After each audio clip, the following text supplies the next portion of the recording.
अस्सलाम वालेकुम स्टूडेंट्स। कल मैंने आप लोगों को हार्ट के बारे में कंप्लीट करा दिया था। आज जो बिल्कुल थोड़ी सी बात रहती है वो है आज जो हम पढ़ेंगे हार्ट बीट के बारे में, यानी कि दिल धड़कता किस तरीके से है और धड़कने का मकसद क्या होता है। सही है। अब बीट का मकसद ये होता है कि दिल का धड़कना, दिल के धड़कने का मकसद ये है कि contraction and relaxation, contraction and relaxation. अब हर बात का एक रीज़न कि दिल धड़कता क्यों है, क्योंकि मैंने आप लोगों को कहा था कि जब एक गाड़ी को मूव करना होता है तो उसमें वो पेट्रोल डलता है ताकि गाड़ी मूव कर सके। ऐसे ही ब्लड को ब्लड वेजल्स में मूव करने के लिए, ब्लड को ब्लड वेजल्स में मूव करने के लिए एक पंपिंग मशीन की ज़रूरत होती है जिसे हम कहते हैं हार्ट। हमें पता है हार्ट एक पंपिंग मशीन है, पंपिंग ऑर्गन है, पंपिंग मशीन है या एक पंपिंग ऑर्गन है जिसके पंप करने की वजह से ब्लड वेजल्स के अंदर मूव कर पाता है। अब इसके पंप करने का मकसद क्या है कि इसका कॉन्ट्रैक्ट होना और रिलैक्स होना, जिसे हम कहते हैं दिल का धड़कना। समझ में आ रहा है। अब जब हार्ट जो है एक दफ़ा कॉन्ट्रैक्ट करता है, एक दफ़ा रिलैक्स करता है, तो हम कहते हैं एक हार्ट बीट हुई है। तो एक हार्ट बीट कब होगी, एक दिल की धड़कन कब होगी, जब उसके अंदर एक होगी कॉन्ट्रैक्शन और उसमें एक होगी रिलैक्सेशन। समझ में आ रहा है। अब जब दिल धड़कता है हम कहते हैं एक दफ़ा ये कॉन्ट्रैक्ट कर रहा है और एक दफ़ा ये रिलैक्स कर रहा है। अब कॉन्ट्रैक्शन को हम बायोलॉजी में कहते हैं सिस्टोल और रिलैक्सेशन को हम कहते हैं डायस्टोल। डायस्टोल हार्ट बीट यानी कि दिल का धड़कना। दिल के धड़कने का मकसद ये है कि दिल कॉन्ट्रैक्ट कर रहा है और रिलैक्स कर रहा है और इसके कॉन्ट्रैक्शन और रिलैक्सेशन की वजह से ब्लड वेजल्स के अंदर मूव कर पाता है। ये बात क्लियर हुई कि दिल धड़कता क्यों है और धड़कने का मकसद क्या होता है। एक हार्ट की बीट हम कब कहेंगे, जब हार्ट जो है वो एक दफ़ा कॉन्ट्रैक्ट करेगा और एक दफ़ा रिलैक्स करेगा, तब हम कहेंगे कि ये एक हार्ट बीट हुई है।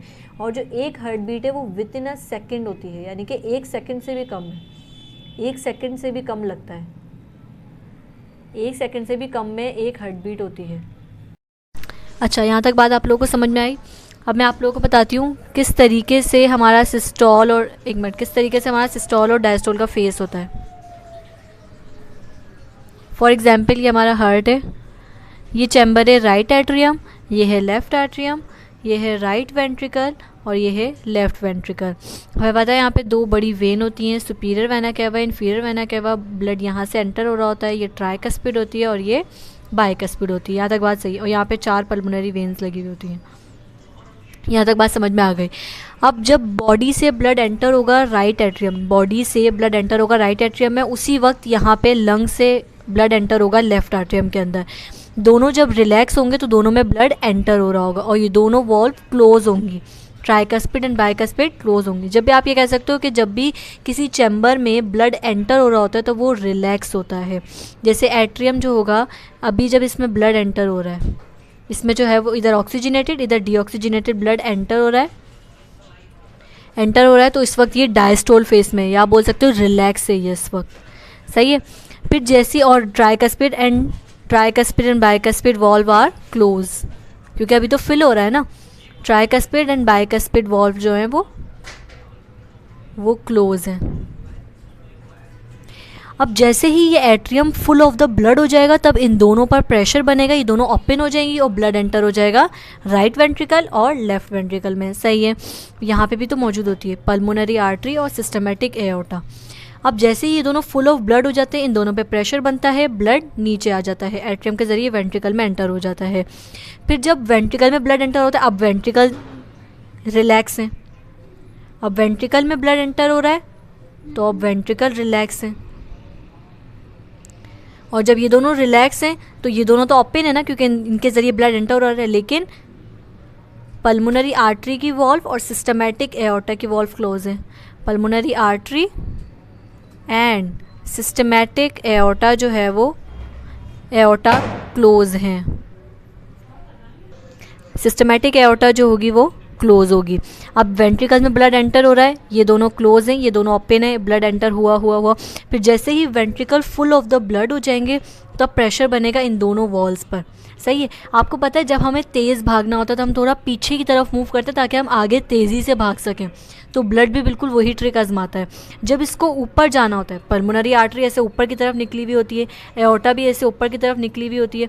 तो जब ब्लड को वेंट्रिकल से इन दोनों में जाना होता है ना, तो यानी कि ऊपर जाना है, अगेंस्ट द ग्रेविटी जाना होता है, अगेंस्ट द ग्रेविटी जाना होता है इन दोनों को। तो इन दोनों को अगेंस्ट द ग्रेविटी जाना होता है, तो इन लोगों को मतलब ऊपर पहुंचाना है, ज़्यादा प्रेशर चाहिए, तो ये लोग थोड़ा सा पीछे होते हैं। जैसे ही ब्लड थोड़ा पीछे मूव करता है ना, तो इन दोनों वॉल्व पे एकदम टकराने से एक आवाज़ प्रोड्यूस होती है जिसे हम कहते हैं लब। तो फर्स्ट साउंड हार्ट की होती है लब। हार्ट की फर्स्ट साउंड का नाम क्या है? लब। और ये कब प्रोड्यूस होती है? व्हेन वेंट्रिकल सिस्टोल, जब वेंट्रिकल्स जो होते हैं वो सिस्टोल करते हैं, जब कॉन्ट्रैक्ट करते हैं। क्योंकि कॉन्ट्रैक्ट क्यों करें? ताकि ये ब्लड को पहुंचा दें पल्मोनरी आर्टरी और सिस्टमैटिक एओर्टा में। तो फर्स्ट साउंड लब कब प्रोड्यूस हुई? जब वेंट्रिकल सिस्टोल हुए। वेंट्रिकल के सिस्टोल होने से साउंड क्यों प्रोड्यूस हुई? क्योंकि वेंट्रिकल जब सिस्टोल हुए तो प्रेशर बना। प्रेशर किस पे एग्जर्ट हुआ? Pressure exert on tricuspid and bicuspid valve. समझ में आ रहा है? तो पहली साउंड लब क्यों प्रोड्यूस हुई? क्योंकि प्रेशर बना, ट्राइकस्पिड और बाइकस्पिड के ऊपर। और इन दोनों पे प्रेशर क्यों बना ट्राइकस्पिड? क्योंकि ब्लड को पहुंचाना था इन दोनों के अंदर। ये ऊपर की तरफ है, अगेंस्ट द ग्रेविटी, ज़्यादा प्रेशर चाहिए था ब्लड को, प्रेशर ज़्यादा चाहिए था तो थोड़ा सा पीछे मूव करा ब्लड, जिसकी वजह से इन दोनों पे पड़ने से आवाज़ प्रोड्यूस हुई लब। यहाँ तक बात समझ में आई? अब सेकंड साउंड हट के हम कहते हैं ना धक धक, तो ये जो धक धक है असल में होता है लब और डब। फर्स्ट साउंड है लब, सेकंड साउंड है डब। अब डब कैसे प्रोड्यूस होती है? अब ब्लड आ गया यहाँ पे, अब ब्लड पीछे मूव करा, ओके ठीक है, तो इन दोनों पे प्रेशर बना, ये दोनों ओपन हो गई और ये दोनों क्लोज हो गई, ये दोनों ओपन हुई, तो ब्लड इनके अंदर मूव करना शुरू हुआ। अब ये आपको पता है यहाँ पे ब्लड ऊपर की तरफ जाना होता है, यहाँ पे ब्लड ऊपर की तरफ जाना होता है। तो ऊपर की तरफ जा रहा होता है ना ब्लड, तो थोड़ा सा नीचे की तरफ मूव करता है, वो जर्क फील करता है, क्योंकि ग्रेविटी की वजह से ना, क्योंकि आपको पता है ग्रेविटी एक ऐसी फोर्स है जो हमेशा हर चीज़ को नीचे की तरफ खींच रही होती है। तो जब ब्लड पल्मोनरी आर्टरी और सिस्टमैटिक एओर्टा में जा रहा होता है तो ये थोड़ा सा पीछे की तरफ मूव करता है जब ये दोनों वॉल्व बंद हो जाती है। तो जब इन दोनों की तरफ ये वॉल्व बंद हो जाती है और ये पीछे की तरफ मूव करता है, तब इन वॉल्स पर प्रेशर बनता है, तो सेकंड साउंड प्रोड्यूस होती है जिसे हम कहते हैं डब। समझ में? तो ये जो साउंड प्रोड्यूस हो रही है ना, ये असल में क्यों प्रोड्यूस हो रही है? क्योंकि वॉल्व के ऊपर ये जो दरवाजे हैं हार्ट के, इनके ऊपर ब्लड टकरा रहा है, इसी वजह से ये साउंड प्रोड्यूस हो रही है। तो क्या आप क्या बोलोगे? हार्ट की जो सेकंड साउंड है उसे हम कहते हैं डब। और ये क्यों प्रोड्यूस हो रही है? जब वेंट्रिकल डायस्टोल होते हैं, और साउंड क्यों प्रोड्यूस हो रही है? वेंट्रिकल के डायस्टोल होने की वजह से साउंड इसलिए प्रोड्यूस हो रही है क्योंकि प्रेशर बन रहा है, pressure exert on pulmonary artery and systematic aorta, pulmonary artery and systematic aorta. अच्छा, यहाँ तक बात समझना। अब ये जो एक हार्ट बीट है, एक हार्ट बीट कब होगी? जब इसमें एक सिस्टोल होगा और एक डायस्टोल होगा। और ये जो एक सिस्टोल और एक डायस्टोल होता है ये 0.8 सेकंड में कंप्लीट होता है। यानी कि हमारा दिल जो धड़कता है ना, वो 0.8 सेकंड में एक दफ़ा बीट करता है।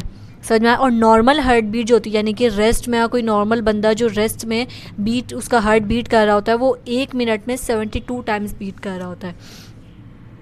1 मिनट में 72 टाइम्स बीट कर रहा होता है नॉर्मल पर्सन की हार्ट बीट है ये। सही है?